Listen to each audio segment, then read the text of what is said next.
Good afternoon. It's Wednesday, the 23rd of August, 2023, just after 1 o'clock. Welcome to UK Column News. Your host today, myself, Brian Gerrish, and I'm delighted to be joined by Alex Thomson. And we also have our very own nursing correspondent, Debi Evans, with us. Well, a nice sunny day, which is good for the tourists who are down in the West Country. So that's a good start. But we'll move straight into the subject of what is it really? New COVID, Debi? Good afternoon, yes. Well, whenever I hear the word safe now, I think of a place where you lock your money up. And of course, what do you do with it? You lock your money up. So to keep us safe, of course, we've been warned that there are some new variants on the way of COVID this winter. And the CNBC have been reporting that don't panic because Gerrish, which is otherwise known as strife, that's what it does mean, have a vaccine ready for the variants of concern. And similarly, we go on to the next slide, you'll see that not only do we have variants of concern, but the Independent are warning that scientists are saying we should mask up. Who? What scientists? Well, this is Professor Christina Pagel, who's being actually very vocal. And even in the Mirror, she's saying that we need to wear masks again. Now, Christina Pagel is a member of SAGE, but let's just see who she is, because I haven't heard of her before. So when we go and look at her University of College London page, we can see that she's named as one of the 6 most influential academics in government. Please note the reference to mathematics, engineering and AI Chimera Hub. So I flipped to Wiki very quickly just to see what Wiki was saying. And I found out there that she was also one of the 2 recipients who received the Lynn-Thomas Medal. Now, this is a medal that's given by the Operational Research Society for novelty and real-world impact research, along with Professor Devi Sridhar. I'm sure David Scott will have plenty to say about that. But interestingly, too, she researches congenital heart disease and is linked into Great Ormond Street. She also works alongside Sir David Spiegelhalter, one of Professor Norman Fenton's colleagues. So I'll be very interested to see what Professor Norman Fenton knows about Professor Pagel. But clearly, it looks as though the warning shots have been fired. But my question is, will the public buy into this again? Well, that's a key question, isn't it, Debi? But of course, we should be paying attention not only to the SAGE unit, but Spy B, where the government was prepared to use fear, psychological fear on the public in order to get them to adhere to the restrictions. So are they going to do the same again, do you think, Alex, to ensure that the public does as the government sees fit? It does seem to have been a bit of a winning formula last time, doesn't it, Brian? Particularly with this cult of the young photogenic celebrity academic who writes a puff piece or a book and then gets discussed in Whitehall. And before you know it, the ideas are de rigueur for all policymakers. Yeah, so we're definitely going to stay on the case with this. And if you're not familiar with Spy B or all of the talk about the government's use of applied psychology, have a check of the UK Column website, but also research it for yourself. Well, if we've got medical matters happening, we've got the World Health Organization in there somewhere. What have you got for us? We have got a very welcome correspondence from a UK Column viewer whose name I won't be giving, but let's bring up her email to us. She's been speaking to her local constituency member of Parliament. Always worth reminding our overseas viewers that unlike many of your systems, we do have these geographical constituencies, which means that you have a nominated legislator who represents you and who has, in theory, to respond to your concerns. Now, this lady's MP is actually a front bencher in the opposition, Jeff Smith, and she says, I have an ongoing correspondence with him about the World Health Organization. This, of course, though she was quite wise perhaps not to mention it in the correspondence much, was predicated upon James Roguski's and our own Mark Anderson's work on the International Pandemic Treaty and international health regulations, particularly the IPT in this side. And she says, I believe much of what my Member of Parliament says is factually wrong. We'll be seeing in a moment what she thinks is wrong, and we'll be replying to him. Yes, always continue your chain of correspondence with your MP. Don't be fobbed off. The WHO is being depicted by this constituency MP as responding to nations' calls for a pandemic preparedness treaty. That's the standard line. So Mr. Smith, like many other MPs, we're not singling him out, will have probably been given a line to take and won't have looked into it much. Well, this, of course, might be the case, admits our viewer, with the right people primed in the right places. It really might be countries saying, would you mind awfully mounting a takeover in the name of world peace and health? So our viewer will be asking him who asked for this, what agencies, what individuals, what reports, what processes he's referring to. Don't let them off that lightly. Now, let's see what she says next, which is even more interesting. Most importantly, he tells me that no deadlines will come up for at least another year. I believe this to be false. Again, not banging a drum here, but taking a sage approach, evaluating what you get back every time, Brian, which is your advice. He also does not answer my question about what his party's position is, Labour in his case. He seems to be speaking as an individual. Of course, Brian, that's the constitutionally correct position. Before the mid-19th century, that was the only thing your Member of Parliament was when we didn't have party whipping. But this is very useful. He's on the hook as an individual. He's being asked one question at a time in the method you advise, and he seems to be unaware of the silence process, which of course is when diplomatic organisations say, are there any objections? If not, then it's adopted, which also happens at national parliaments with statutory instruments, secondary legislation. Let's see then, we won't go through all this, but if people wish to pause the screen at this point, they will see that everything in Mr. Smith's reply to our viewer, which she has put in red, is things that she has her doubts about the veracity of. Not because she's accusing Mr. Smith of corruption, but simply the more ubiquitous problem that he doesn't know what he's talking about because he's been given lines to take. Just looking at a couple of them, the government has joined international partners in calling for a global settlement. The UK co-sponsored the Assembly a resolution for the WHO. COVID remains a significant threat. The virus will change and adapt. And therefore, with the rider, I believe, Mr. Smith says, pandemic preparedness must be taken seriously as a matter of national security. Britain leads the world, of course, Brian, in having a health security agency, formerly the public health bodies for England.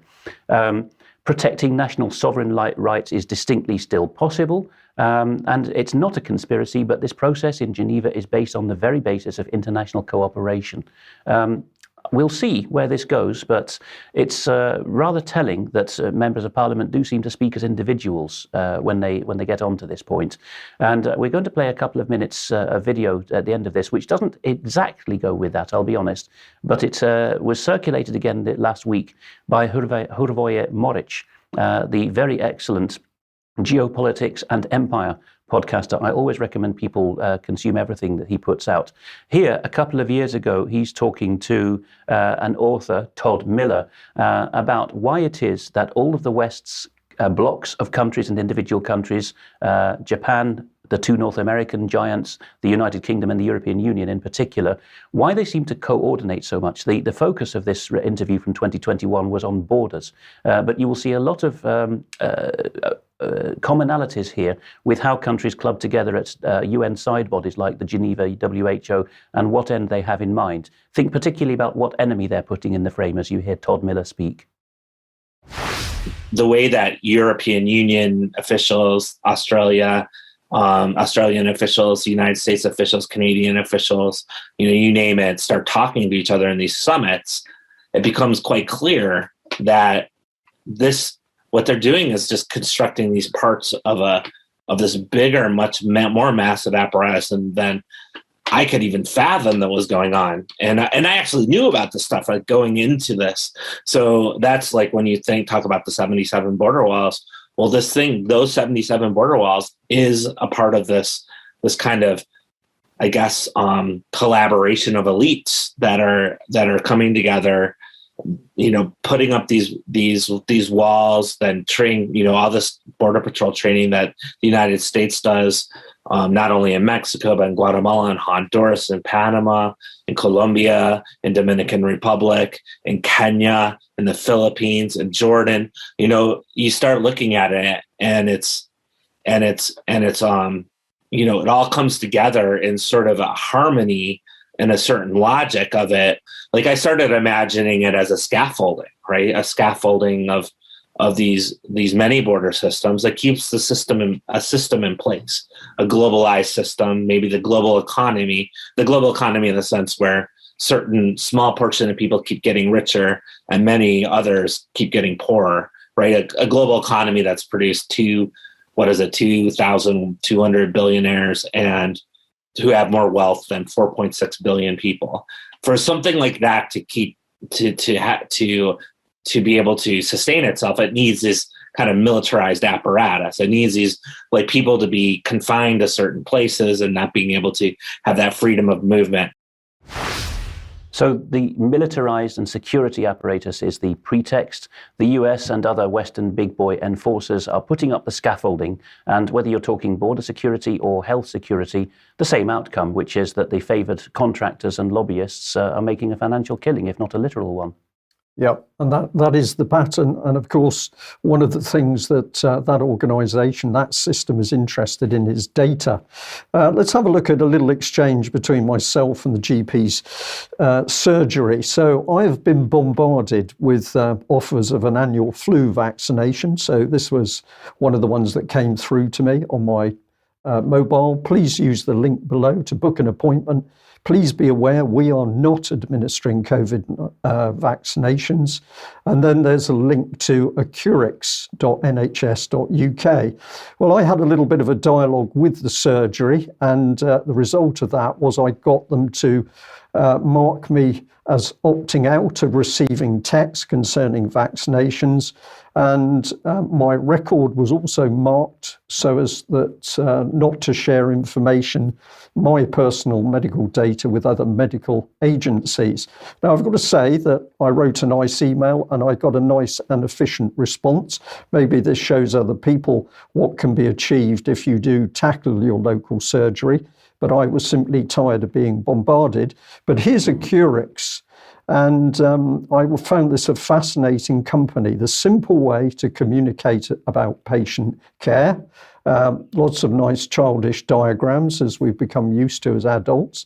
And here's some of the boasts. Healthcare powered by conversations, 2.5 million messages a week, 50 million patients messaged, 30 million COVID vaccines booked, 30 million investment to date, and 200 people make up our team.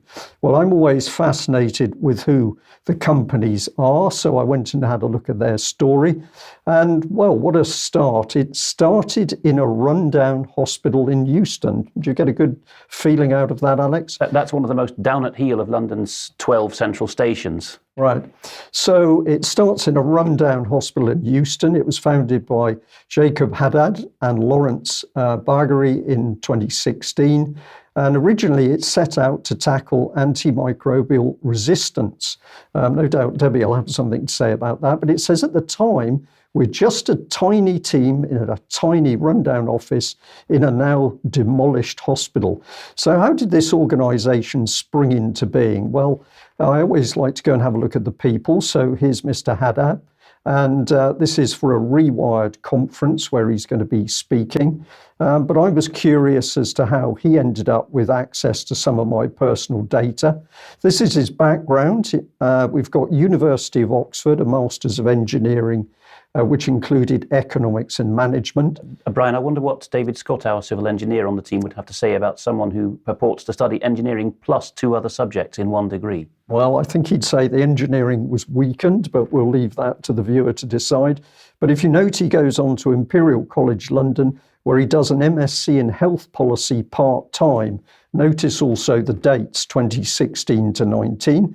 And if we go for a look for a bit more information, then it gets really interesting because this gentleman's really a flyer. Back in 2009, he was a Rothschild researcher, and then he jumps up to tackling antimicrobial resistance as cohort 6 with an organisation called Entrepreneur First. So this is an individual who seems to come out of university, and the next minute he's into developing a multi-million-pound company. Got spotted first, as Oliver Letwin did as well, the Tory grandee by Rothschild. Okay, so let's just follow it through. So we're going to go to Entrepreneur First, where the red arrow is showing you at the moment. So here's Entrepreneur First, and it says, we invest in exceptional people to build companies with global impact. But the strange thing about this organization is when I looked, I couldn't really see who these people were. So perhaps our audience can help with this. But this is about investing in individuals in order to create super successful companies. Every one of our founders is hand chosen for their skills, behaviors, and potential. If you're one of them, we'll give you the ideal environment to trial co-founding partnerships and test ideas at a rapid pace. Plus, we give you access to, quote, a global network of founders, advisors, and investors. But quite who's running this organization wasn't so easy to see.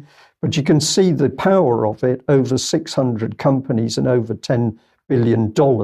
So it appears that when your health data is shared, you see a text, but actually what is behind it is a very interesting company in this instance, which is hoovering up medical data. And of course, many people are simply not aware of that. And before I just ask Debi for a brief comment, also bring up this one, which Debi found a few days ago, the Giant Health 2023, Europe's largest, most valuable annual festival of high-tech innovation.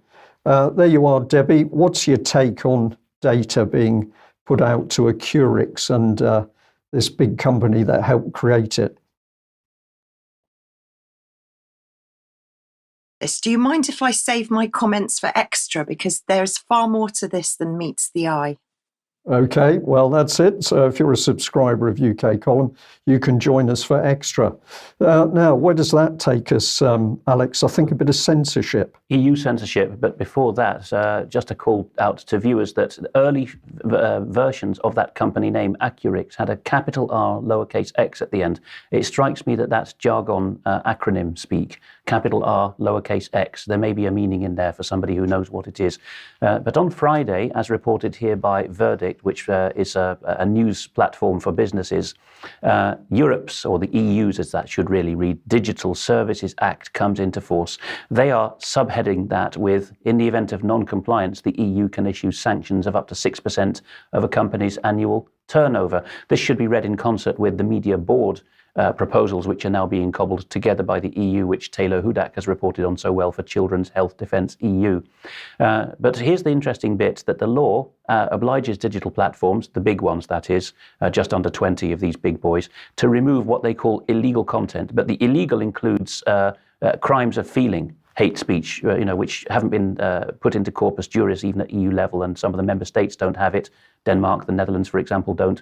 Article 13 of this Act forces these top-tier platforms to remove counterfeiting companies. It all sounds like consumer protection, the kind of stuff that European parliamentarians particularly like saying they're doing, explain that your algorithms aren't prejudiced against races and ages and so on. But the long and the short of it is that you will get people being booted off their platforms at the top tier, YouTube, LinkedIn, etc., if they include what is regarded as unlawful content, which can include, as I say, hurt feelings. So one of the people who have already spotted where this is going is Reclaim the Net. Though I don't know whether this is a mock-up of a graphic or not, or whether they've actually screen captured it in real life. But you can see in the middle of that screen, one of the things you can do with a long click or a right click now, long press I should say, or right click on stuff on social media, is report that the content is EU illegal. Now, I don't know where that stuff is going, but it's, of course, inviting an army of snitches. So not a very good development at all. And we're going to see more in the news about the manipulation of social media. We're coming to that in due course. Well, Debi, a key subject for you over the last few days has been the dangers of electric vehicles. What have you got?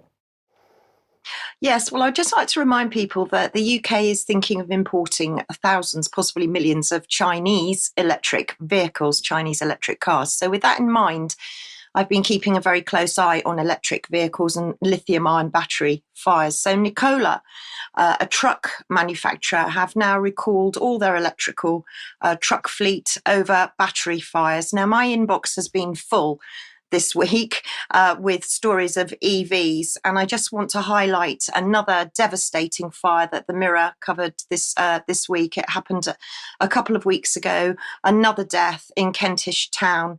And on the back of that, I also received an email from Billy. And thank you so much to one of our viewers, Billy, who said, just listening to Debbie's report on EV and batteries going on fire. I'm just back from holiday, but before boarding the car ferry in Plymouth, we were asked if the vehicle was electrical or hybrid. All the EVs had a large green sticker on the windscreen. So I decided to look a little bit deeper, and I found this article on Peak. Now, this is written by somebody that's obviously works within or owns their own ferry company. And he says, very interestingly, that they've witnessed a number of fires, and says the heat intensity will likely set off other vehicles around it on ferries. And these fires are very, very difficult to put out.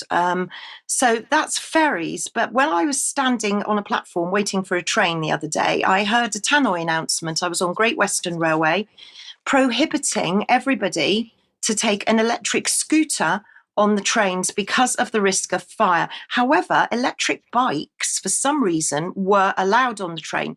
So there's the slide from Great Western Railway, which clearly says that you will no longer be able to bring scooters onto Great Western Railway trains. Also in my mailbag this week, and huge thanks to Claire, who sent me an email. And we've got a copy of the email for you to read on screen. And it says, Dear Brian and Debbie, further to your excellent report on lithium batteries today, I thought I would send you the video of an exploding bike battery at my daughter's place of work. Luckily, nobody was hurt. I've also attached the video file. The battery was a Chinese brand and on a bike in for repair. Luckily, the person working on it, on the bike, had the sense to stand back when he heard the battery sizzle. So thank you, Claire. Let's look at the video. Now, please, when you're looking at the video, look at the top of the screen outside the shop. You're seeing the CCTV from within the shop. So as we look at that, if we can play the video, and it happens very quickly. So just look outside and you'll see the mechanic suddenly step back and you'll see smoke. And then all of a sudden, the whole thing explodes.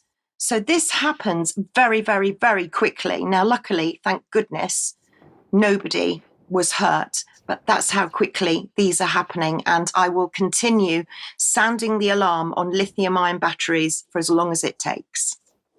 Okay, thank you very much for that, Debbie. Well, of course, it does seem that the government and the authorities that are promoting e-bikes and electric cars don't want to talk about these risks, which is quite surprising since every other agenda, even if it's the climate, is all about saving us from risks. So we'll continue to watch what's happening. Well, of course, the Army has been boasting recently that it's going to be using e-bikes on the battlefield to help preserve the environment. But the other thing that we're still paying attention to is what appears to be the military getting involved in social media. Now, I've got a little film clip here of a military man talking. I've put in some subtitles because the audio is very poor, but let's just get a little bit of an impression about what this man has to say. Today, I want to spend a few minutes talking to you about considerations for the tactical military exploitation of social media. But please note here that when I talk about the tactical, I don't always mean the face of the enemy. As we've just heard, there is very real value and very real use in social media in the humanitarian assistance and disaster relief area, and also influencing the soldiers in the home base. So, how can social media be exploited to support tactical actions? To maximise the utility of social media, you need to use it socially. It should not be used as another delivery platform for traditional media products and press releases. Perhaps lost the ability or the incentive to read reams and reams of paper. The visual means is clearly the future. Just look at the propaganda spread by the Islamic State. It requires no words, the message is clear from the pictures alone. I think the social media exploitation can be divided into two categories, passive and active. Within passive exploitation, one might consider the intelligence preparation of the environment, monitoring of their environment, and collecting intelligence or insight. Within the active exploitation sphere, one might consider engaging with your target audience, and again that could be soldiers, sailors, service people at home, or it could be victims of a natural disaster. Well, there we are. I found this a fascinating little clip. I don't know who the gentleman was speaking. I don't know where it took place, but it did take place in the last few days. But he was saying some things which I found astonishing. One of which is that the target might be an enemy. He's talking military language, tactics. Could be an enemy, but it could be the soldiers at home. So what I saw very clearly was this is talking about grooming troops so that they can only follow the government line. What else did you pick up there, the big Alex? tell for me, I'm always linguistically clued up, as you know, Brian, is that the first noun that was used was more for why people don't read, he said reams of paper, that's just over-exaggeration, why people allegedly don't read documents anymore, is because they've lost the ability. You know, that's the throw hands up in horror, oh, people these days, what are the schools doing? Then he gets a bit more honest and a bit Freudian and says they've lost the incentive. So in other words, if you told people your job depends on reading this manual, you jolly well will be able to. I remember, when as a teenager, noticing that it was adults above us who were saying, oh, your generation will never read. If there was an incentive, like to digest the contents of a difficult book in order to appear cool, suddenly my peers got a magic ability to read.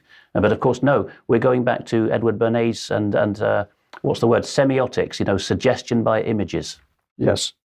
So, we'll follow this through, but of course what we're really concerned about is the Army and 77 Brigade in particular monitoring and interfering with civilian social media. Let's remind ourselves what General Sir Nick Carter, who was the then Chief of the Defence Staff, had to say in April 2020. He said, we've been involved with the Cabinet Office Rapid Response Unit with our 77 Brigade helping to quash rumours from misinformation, but also to counter disinformation.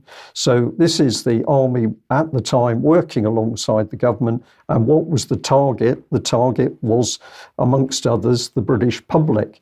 And I'll just follow that up with a look at the appalling Ministry of Defence Twitter page. I know it's called X, but I'm going to call it Twitter, where the Ministry of Defence is using the exact techniques that Army officer is talking about in order to affect the minds of not only people within the armed forces, but also civilians in the wider UK public, which are going to this site to gain information. And what I've said here is that they're influencing the UK public with propaganda via simple, skewed, emotive social media messages. And the example I've chosen there, of course, is the soldier who's signing a Ukrainian flag at the end of training in UK.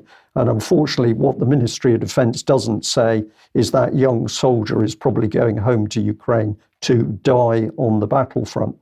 So where do we go from there? Germany, are they going to get involved, Alex? They are. We'll have a Germany segment later in the news, Brian, but just to pick this up, because very few English language sources have, during questioning by, I think, an international press corps, but it was in Germany, at the same city we reported on the duffing up of an AfD politician recently, Augsburg. It was organised by their local title. Germany's Chancellor, equivalent of Prime Minister Olaf Scholz, the head of government, was asked, is Germany ever, or I think the question wording was, are there German troops in Ukraine right now? If you ask the British or Americans, they won't say no to that. But Scholz could apparently hand on heart say no, and he immediately followed it up, as only the Russian press corps seem to have picked up on, and now zero hedge in English, with, and there will never be any there. And that's a strong word for the Germans to use. And there's still a modicum of being able to hold politicians to their promises in Germany more than in other countries. But they are, of course, as zero hedge notes, still debating whether or not to supply Ukraine with their Taurus missiles, which would allow Germany to be on the hook for any damages deep within Russia if they're fired indiscriminately or maliciously by the Ukrainians.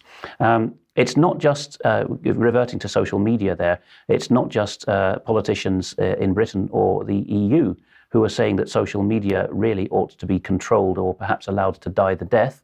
We're going to hear a couple of examples now from the British Commonwealth, although they would probably rankle at that word. They prefer to call it just the Commonwealth. First, the Prime Minister of Australia, Mr. Albanese, who flat out says in this recent interview, if I had my way, social media would go the way of the dodo because we can't have people just writing whatever they want. And after that, we'll hear the same thing from his almost peer, the Canadian Deputy Prime Minister. But first, Anthony Albanese. And a challenge. I'll start with a challenge. I'll give you the perfect world, okay? You've got no caucus to answer to. You've got no Federal Labor Party conference. You've got no elections. You've got no opinion polls. You are dictator for 5 years. What do? What's your first act? Well, one is I'm not a supporter of dictatorship. So, look, It is true that in a democracy you have to account for more than your own views, which is what I guess your question is getting at. But I do try to do things as much as possible that I really think advance the long-term interests of the country. I think the big frustrating thing, if I could do something, maybe ban social media, would be handy. Because why? What worries you about social media? Look, I think a couple of things. One is keyboard warriors who can anonymously say anything at all and without any fear, the sort of things that they would never say to you face to face, they can just assert as fact. And it worries me that what that's doing, combined with the pressure that is on modern journalists, is to really be obsessed by the very short-term cycle. I think the great difficulty is dealing with the immediate needs that you need to deal with, the challenges that you're presented, whilst keeping your eye on the medium and long term. What are the long-term changes that you need to put in place? Wow. Well, there was a lot of stuttering there. He was clearly struggling for a reply early on, and then out it came. Let's ban social media so that we don't have to deal with anybody that puts up an idea challenging us. Bit of a long response, given the faux horror at the beginning of it. Of course, I would never wish to be given an enabling act. But let's hear the less than fragrant Chrystia Freeland, of course, descended from a Ukrainian war criminal, who is the number 2 in the Canadian government. She's speaking at a graduation ceremony here. And she doesn't speak directly about social media, but she says in more flowery terms that the era of capitalist democracy may be over. There is, of course, a buzz book out at the moment about democratic capitalism. Both of these terms need a lot of unpicking. We don't have time, but it's in the same stable as a threat to our democracy. Chrystia Freeland. Our time of tranquility is over, and we are living in an age of change. We're living through what President Biden, on a visit to my country in March, called an inflection point. A time of transformation, he said, that comes once every 5 or 6 generations. Now, like it or not, you are graduating into that inflection point. And as some of the very best educated people on our planet, you have the rare and precious opportunity to shape it. So, what is this inflection point? What is this upheaval which is going to the roots of humanity itself? There are many ways to describe this transformational moment, but I think they all come down to one fundamental question. Does capitalist democracy still work? That's the question being posed around kitchen tables in my country and this one, as parents wonder if our children can count on capitalist democracy's essential promise of a future more prosperous than our present. It is the question being posed in the muddy and bloodied trenches of Bakhmut as Ukraine's brave Democrats resist the invading forces of Putin's dictatorship. And it is the question being posed by our shrinking glaciers and our warming oceans, which are asking us, wordlessly but emphatically, if democratic societies can rise to the existential challenge of climate change. Now, these are, of course, huge and fundamental challenges. I'm not here to counsel despair or retreat. Yeats famously said of another generation that came of age in a liminal moment that the best lacked all conviction, while the worst were full of passionate intensity. Brian, the passionate intensity was Chrystia Freeland's, wasn't it? I was just going to say that we really should have put out a health warning for our audience before playing that clip. But incredible, and anybody who dares challenge that is going to be banned from social media if those people can get their way. We'll leave the audience to think about that. Now, we would like to say a very big thank you to everybody that's supporting UK Column. If you're not already a subscriber, please join us and join in the community and get the benefit of UK Column extra time after the news. You might also like to visit the shop. That's always a great help for us. And of course, we do what we do in order to spread information. So the news is freely shared and you are very welcome to share it further with other people. Okay, and Debi, you've got a new blog which has just gone up on UK Column. Would you like to give us 10 seconds? I will indeed. Some very, actually, what I think are dire warnings about monoclonal antibodies. NHS experiences. Are you shingles ready? Pirola, yet another new variant. And did you know about the Ministry of Possibilities? And if you haven't read it already and you want to know what Klaus Schwab is planning for us next, the great narrative for a better future. Brilliant. Thank you very much for that. And just a heads up to our audience that we've got another interview to do with the banks. This is with Trevor Kitchen, which will be going out tomorrow at 1 p.m. So look out for a fascinating dive into matters to do with banking. And I'd just like to say a big thank you to Phil, who sent an email through to us. I'm just going to move on for this bit here, which is essentially that in a leaflet that they were given in an NHS setting, it is talking about patients with a uterus womb. We're committed to ensuring patients are free from discrimination regardless of their gender or sexual orientation. If there's a chance you might be pregnant, brackets, all patients with a uterus womb, please inform a member of staff prior to your examination. And I think they found this offensive, as I'm sure many women would, but this is now the result of the NHS agenda and wokeness. I'm just going to advance past one slide, and my mentions begin with NHS, Ayrshire and Arran, the latest of the health board areas in Scotland, which David Tate, the concerned citizen who writes for us regularly now, has served FOI requests on.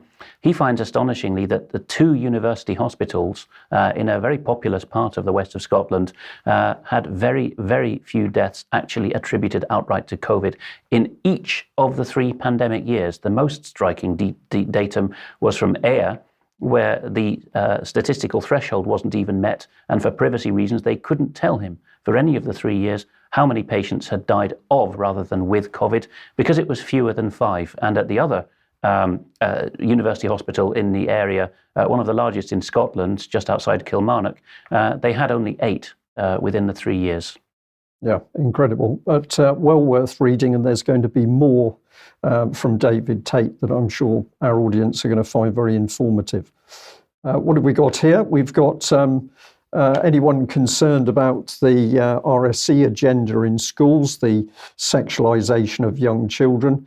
On the 13th of September, we've got another event from Public Child Protection Wales coming up. That's going to be Parliament Square starting at 1 o'clock. So if you can get there to support those excellent ladies, please do so. Particular thanks to Louise Collins for bringing that to our attention. Now, I'll go straight into the Netherlands here. De Telegraaf, which is a very popular newspaper there, is reporting now that Pieter Omtzigt has decided to found his own party for the upcoming elections in November, the general election that was precipitated by the collapse of the current five-way coalition. Omtzigt is a cut above all of the previous one-man and one-woman parties which have been set up in the last 20 years, Brian. So this is going to be one to watch, going back to even before I came to the Netherlands, but since the turn of the millennium, you had the since assassinated Pim Fortuyn was the first guy who tried to do this when he got disenchanted with the existing parties. Then you had Rita Verdonk, who was anti-immigration. And then, of course, you had the Thierry Baudet movement, which became Forum for Democracy, has gone far beyond a one-man effort now. Geert Wilders becoming the Party for Freedom, and a lot of others that have, while sitting in Parliament, decided to go it alone. They have all been derided by the Hague establishment as not having what it takes, whereas Pieter Omtzigt, who's often correctly described as too Christian for the Christian Democrats, which is why he's leaving, has really some battle scars, forcing disclosures out of civil servants who are extremely unwilling, as hostile as Washington, and that's saying something about the targeting unlawfully through suspicions and prejudice of certain ethnic groups who were in receipt of child benefit, which caused a number of suicides and a wave of despair, the targeting of the farmers, which people are more aware of abroad. So definitely I'm going to flag that up, and we'll see what we can do through the later summer and autumn to report on Dutch politics. It is a very splintered scene.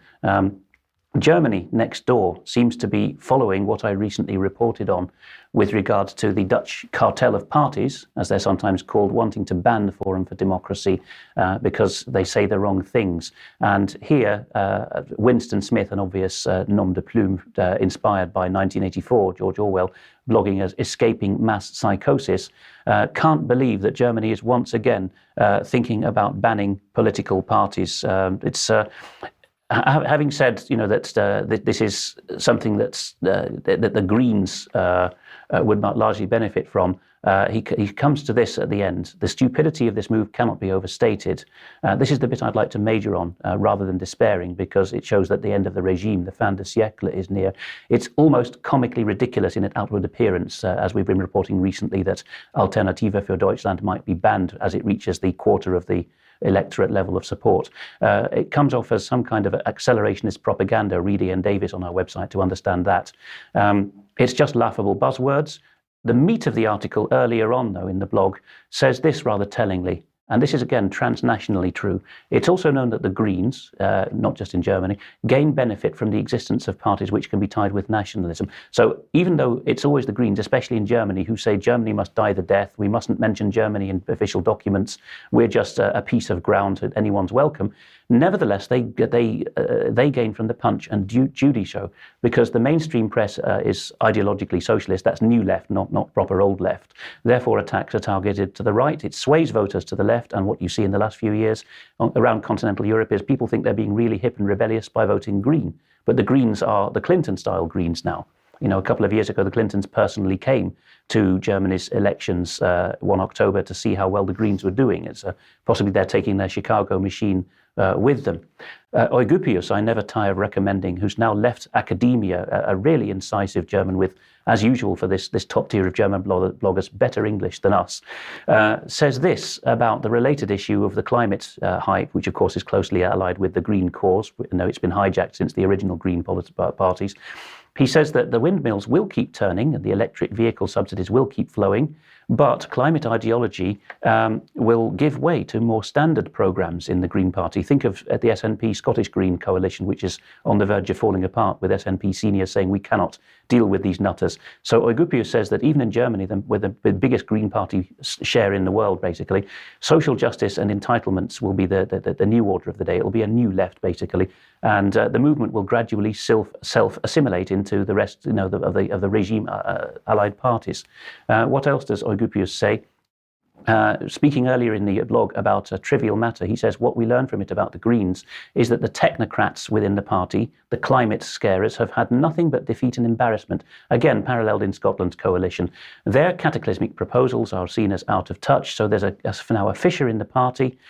So it's not hard to imagine a near future Germany or other such countries in which the Greens, despite the name of their party, ditch climate policies in favour of handout policies, basically, and Atlantist posturing by Annalena Baerbock, who's got in the news this week for her plane having to dump 200,000 tons of, 20,000 tons of kerosene in two failed attempts to take off from Dubai. Democracy liters, maybe. Yes. Democracy for Ukraine, money for poor children, rainbow flags on every street corner, and let the EU figure out how to dewarm the earth.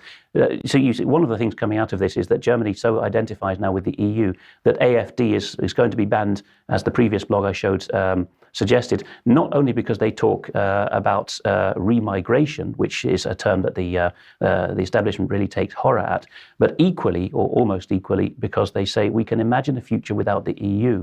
Björn Höcke, I think the next slide talks about this, Politico, has got a German journalist doing a hatchet job on not the leader, but the most popular man in the party now, Björn Höcke, for this very reason. He recently said the EU must die so that the European countries can live. And this was in a recent Deutsche Welle piece I shared as well, that Höcke, the Deutsche Welle people then got a rent-a-quote from a historian saying, oh, this reminds me of Stalingrad when Hitler said, or Goebbels said that our soldiers must die so that Germany can live. I mean, really wildly idiotic hatchet jobs. But the point being made here is that the German establishment, and now at Brussels level with this Politico piece, written by a German, of course, is to come up with the cock and bull story that the AfD is run by absolute extremists. Imhild Bosdorf is another one they take aim at because she talks about lowering migration. And so, the amount of scarism here is really off the charts. But moving swiftly on, we have Russia really wanting to redraw the map of Europe again. And I don't have time for the commentary. We maybe get to this in extra time. It's a very subtle issue, at least for me, because it was my area of deep expertise a decade and a half ago with the British government. But this is a really signal move that Medvedev, who is deputy chair of the Russian Security Council, not the big hitter you'd think, although he was president before Putin, between Putin's two terms in office. But Medvedev is more of a loudmouth in Russian politics, but as you know, Brian, not afraid of taunting the West in extreme terms. Now he's saying that Russia might do what it's done with the four entities from eastern Ukraine, which it has now annexed, which, as again, I can't go into the details in the main news of what this would do to the Caucasus, but it's a redrawing of the map, really, on a level with Kosovo and the Ukraine war. And it's really a prelude to Russia absorbing Georgia by some means again. And so there we go. What's happening elsewhere in the Ukraine war? Well, two, I would say, punching above their weight NATO members, ones that you have a high esteem for, Brian, the Netherlands and Denmark, have been leaned upon by their American allies through NATO channels to give F-16 fighter jets to Ukraine.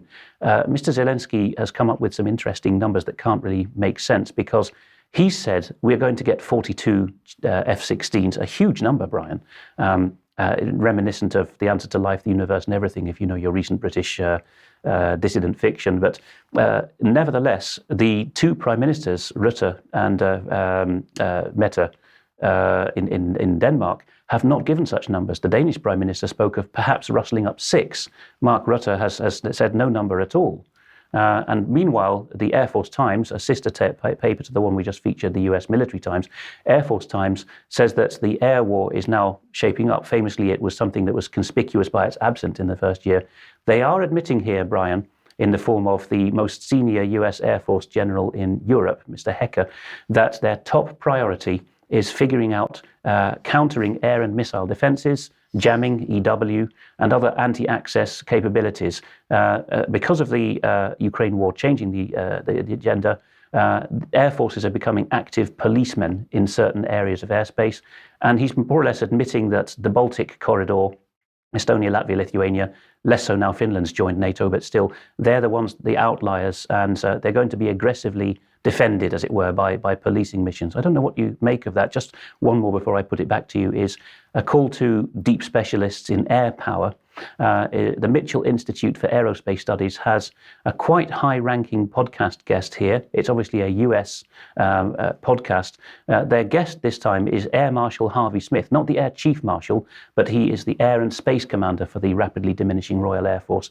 I have a sense that our old Air Force hands who watch could, if they go to this in the show notes, give it a careful listen. I don't think this happens very often at this level, and I think they're going to find a few giveaways here, which I would be delighted, or as would Brian, to receive communications about.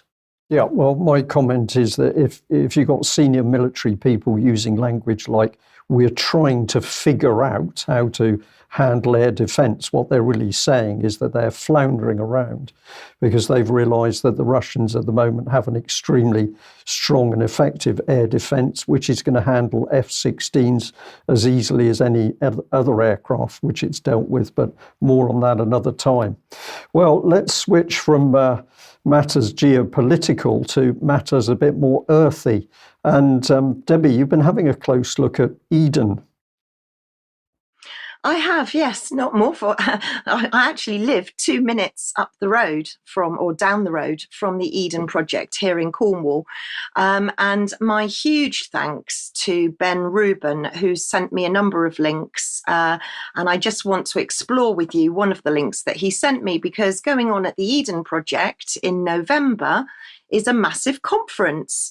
Who with, you might ask? Well, it's an organisation called Anthropy, and this is this conference is taking place 1st to the 3rd of November, a leadership gathering at Eden.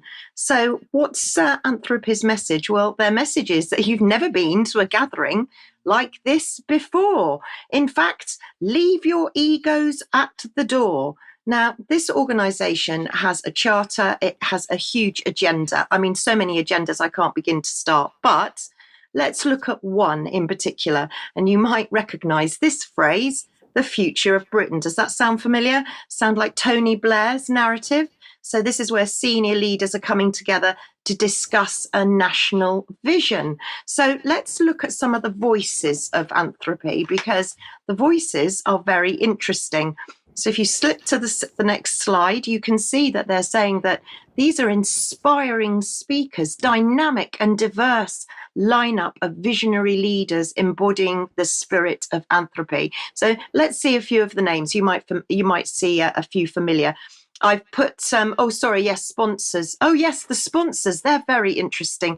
Check out the sponsors. I think you'll see some familiar names. If you just slip to the next slide, there should be some.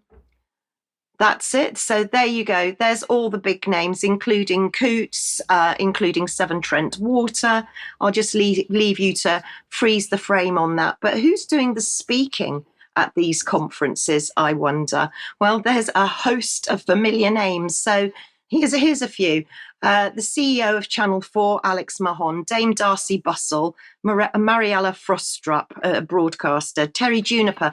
He's the head of Natural England, who, of course, are assets or getting land back from farmers to rewild.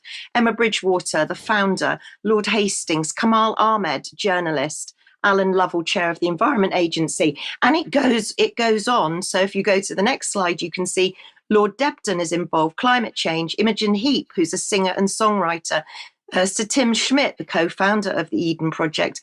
Some of you may recognise Jay Blades, famous for the Repair Shop on television, and Bina Matra, the chair of the KPMG UK.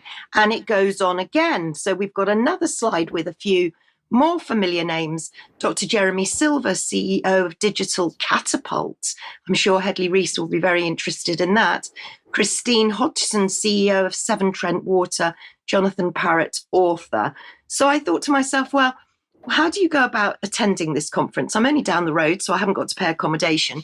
So I thought I'd decide to register. So let's have a look at the registration process. Well, you can see there that it will cost you £1,000 plus VAT to register. Then you've got to fill in this profile information. So you can see there you've got to give a bio as well. And if you flip to the next slide, it goes on, it gets into quite a grilling. you can see you've got to fill in all of those boxes. And of course, you've got to give your bank details because you've got to pay for the ticket. So you've got to submit bios, your interests, everything else. But where does your data go? Who does this organisation Anthropy share your data with? Well, they share it with TRO Group and Swapcard. And then you have to go into more links to find out their terms and conditions. And then you have to read and consent to all of their terms and conditions. So what do you think, gentlemen? Do you think they'll let me in? Or do you think there needs to be somebody a little bit more discreet that can go and see what they're talking about? I think they would have a good look at you before they let you in. But what do I see happening? I think this is the elite. This is the global corporations coming together to further an agenda which is never discussed with the public. The word anthropy makes no sense in Greek or English, but of course misanthropy does. And the hatred of people. Yes, I was going to say that another clue to this organisation is the strange name. Whenever we're looking at the trail of globalist organisations and think tanks, invariably there's some form of strange name or corruption in the name. It may just be corruption in the letters. But any other comments on that one, Debbie? You've got a little video clip, I think. Well, I have got a little video, but maybe we could play that in extra as well if you don't think we've got enough time in the news. It's very interesting. It's very short, but it just gives people an overview. Okay, that's excellent. Now, I'm just going to move on through a few things here because I want to get on to your story of Devon and Cornwall Police because I think this is really important. But Devon and Cornwall Police are in trouble in all sorts of ways.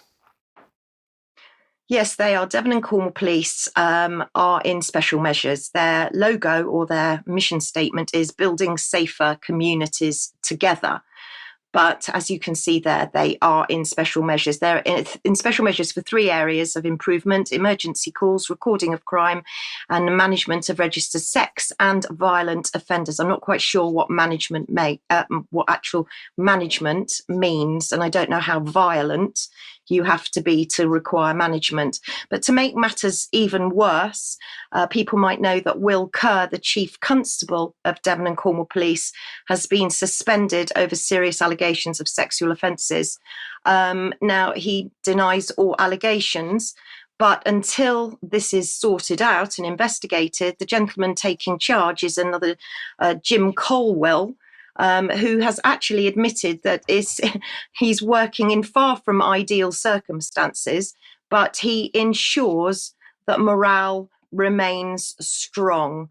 However, in July, the BBC reported the tragic case of a young man who was arrested near where I live in St Austell, and he was taken to Newquay police station. The police say that he became ill on the way to hospital, from St Austell to Newquay police station. Now, the journey's 17 miles, so he could have become extremely critically ill in that 17 miles. When he got to the police station, he was very ill, and I believe he received resuscitation, but he died later on in that day, as soon as he got to hospital. Now, I have to say that young man was a friend of my family and was a friend of my son's, 34, very close friend of my son's.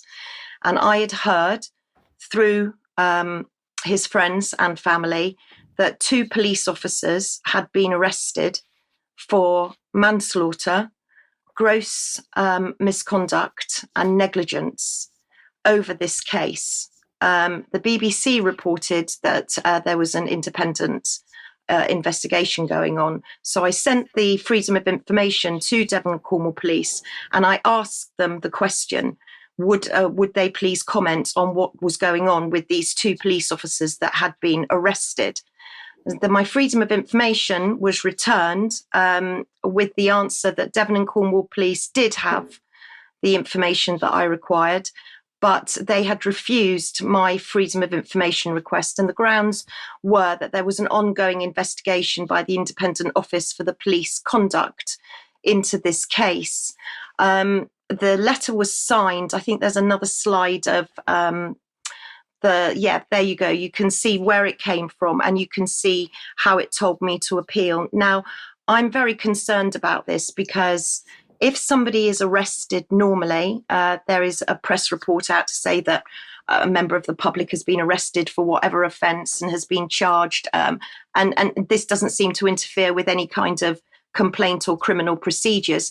And yet my question is, why are our police officers treated differently from us civilians? And since then, I have heard also from people surrounding the family that the police officers are no longer working for Devon and Cornwall Police. I rang the office, Devon and Cornwall Police Office, yesterday to ask if this was true and to say that it was a matter of public speculation. And please would they comment, but they haven't commented as yet. But I'm extremely concerned that Devon and Cornwall Police are covering up information or not releasing information that I believe would be in the public best interest. And my condolences, my huge condolences to the family. Okay, Debbie, thank you very much for that.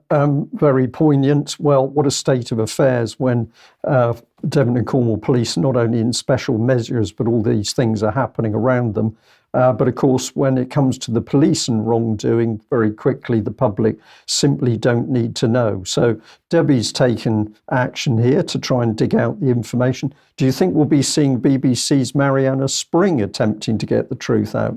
Do you think that's a possibility? Sadly, it's not on David Scott's patch, but it is so reminiscent. Debbie is at the southwestern extremity of England, and several cases from the northeastern extremity of Scotland have identical patterns of police conduct in Britain's most rural localities. So it's absolutely not the case that the rotten apples in the police cluster only in the metropolitan forces and the large cities. Yeah.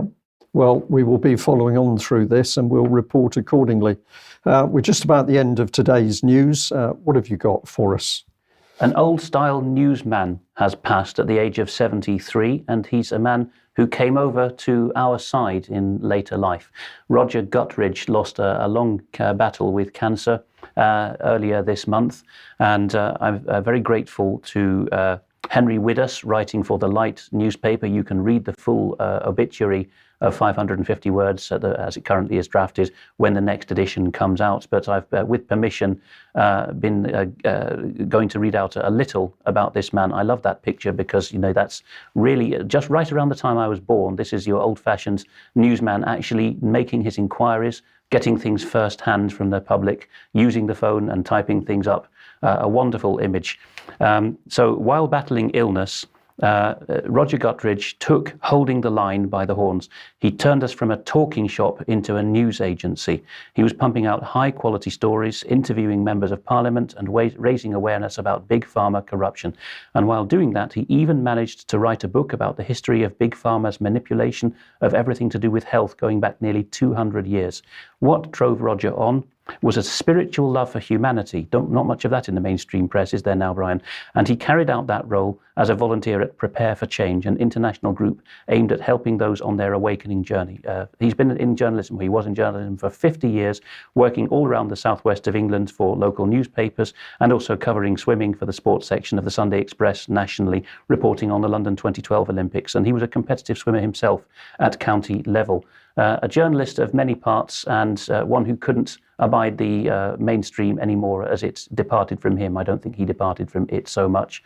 A couple more and finally items. This may be the next Dutch Prime Minister. He's just resigned his seat as the Netherlands European Commissioner.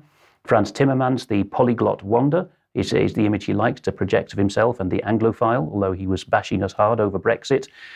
Here, the account No EU in the Netherlands jokes with this side-on profile, for those listening in audio, of a generously proportioned Timmermans sitting at a table that can barely contain his belly behind it. And the commentary here is, Timmermans is as good as his word, and he is tackling our nitrous oxide emission problems, invented, of course, himself. All on his own, he has in recent weeks scoffed half of the Netherlands' cattle stock. And here's one for, this is satire for those who are a bit slow on the uptake and take us too literally. This has come through to me. It's the 17 Sustainable Development Goals ring, becoming a satellite dish or an all-seeing eye in space, sending a frazzling beam to Earth, Footnote, I am not claiming the use of directed energy weapons without evidence. This is a comedy section. But here we are, Agenda 2030, World Economic Forum, zapping the earth. It seems Africa's heating up most there. And the byline there by El Chico Triste, the sad guy, is, we'll burn everything and you'll be happy. Okay, Alex, thank you very much for that. Well, we must end there. We'll say, as always, a very big thank you to our audience and a huge thank you to everybody who's donated or is subscribing, which is allowing us to move into our new studio. If you want to see the UK column continue to grow, then please support us financially. We can only do what we do with your financial support. If you're a subscriber, stay with us. There will be a UK column extra in a few minutes' time. Otherwise, we will say bye-bye.